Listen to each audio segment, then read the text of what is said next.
अपने घरों से बाहर निकलो, तुम्हारा हक, तुम्हारा हकूक, तुम्हारी ज़मीनें खतरे में है, तुम्हारी मस्जिदें खतरे में है, तुम्हारी दीनी तालीम खतरे में है।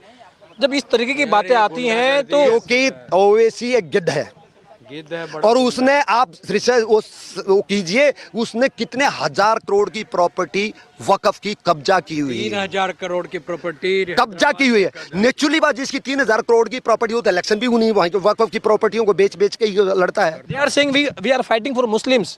No, Owaisi is fighting for himself and for his party and for his political ambition, nothing else.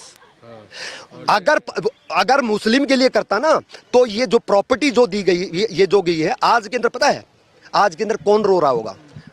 आज के अंदर वो रो रहा है जो महरूम, जो इस्लाम के अंदर जो गरीब गुरबा और यतीम है, जिनको एक पार्लियामेंट से बीजेपी ने, मोदी सरकार ने एक किरण दी थी कि अभी जो ये वक्फ है, जो हजारों करोड़ पर मंथ की जिसकी इनकम हो सकती थी, वो सैकड़ों करोड़ में है। और वो भी उसमें सैलरी वगैरह में बांट दीजिए, माइनस में चलता है, फिर प्रॉपर्टी बेच बेच के उसको कवर अप करते हैं।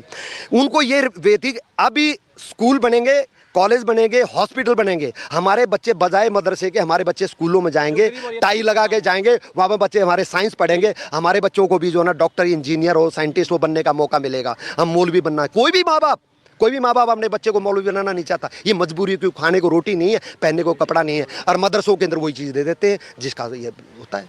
ये आपको देखिए, ममता बनर्जी एक कदम आगे बढ़कर के ये कह रही हैं कि इस देश का जो अल्पसंख्यक है, मुझे उसके अधिकारों की रक्षा करने का अधिकार है, क्योंकि मैं सीएम हूँ और मैं मुसलमानों के लिए, इनके अधिकार के लिए गोली खाने को तैयार हूँ। पहली गोली मैं खाऊंगी अगर सरकार बिल लागू करती है, और मैं अपने स्टेट में से लागू नहीं होने दूंगी। कितना आसान है सेंटर के बिल को इस तरीके से चैलेंज करना कि मैं अपने स्टेट में से लागू नहीं दूंगी। मेरी स्टेटमेंट अभी आप सुन लो, और किसी से नहीं सुनी होगी, मैं बोल रहा हूँ। आज के दिन ममता बनर्जी चाहे भी तो उसको कंट्रोल नहीं कर सकती है। अगर आज वो चाहे ना कि मैं इसको दंगे फसाद को कंट्रोल कर दूं, नहीं करती। वो उसके हाथ से बाहर जा चुका है अब। हाँ, और वो एक वेरी श्रूड, चालाक, लोमड़ी पॉलिटिशियन है। अच्छा पॉलिटिशियन पता कौन होता है? श्रूड पॉलिटिशियन शरीफ तो होता है नहीं, वो होता है श्रूड होता है। तो वो क्या है, वो देखती है पॉलिटिशियन यहाँ खड़ा है, यहाँ भीड़ है सारी, वो भाषण दे रहा है। अगर भीड़ ने उधर मुंह कर दिया ना तो वो ये नहीं कहेगा मेरी तरफ मुंह, वो उछल के वहां चला जाएगा। अगर उस भीड़ ने उधर मुंह कर लिया तो उछल के वो नहीं कहेगा मेरी तरफ, वो उछल के उधर चला जाएगा जी।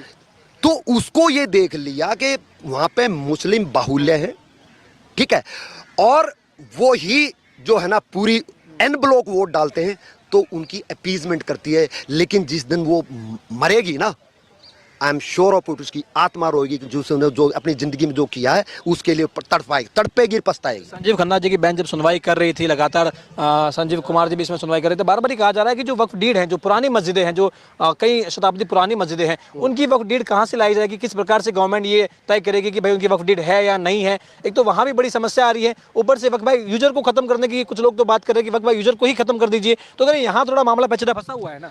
देखिए, वक्फ बाय यूजर कहीं पे भी किसी भी कंट्री वक्फ बाय यूजर नहीं है। ये हिंदुस्तान ही ऐसा खेल है, ग्राउंड है, यहाँ पर कुछ भी खेलो जो है ना, ठीक है। वक्फ बाय यूजर है क्या? It is a biggest fraud and land grabbing act. अभी आपने गुड़गांव में देखा होगा, कई महीनों तक जो है ना, सालों तक वहाँ पे जो है ना नमाज पढ़ते थे ग्राउंड में। पिछले साल हंगामा मचा, लोगों ने ऑब्जेक्ट किया कि नहीं, हम यहाँ पर हनुमान चालीसा पढ़ेंगे। तो सरकार ने देखा, पुलिस ने देखा यहाँ पे जो है ना लॉ एंड ऑर्डर की प्रॉब्लम है, तो उसको रोक दिया गया।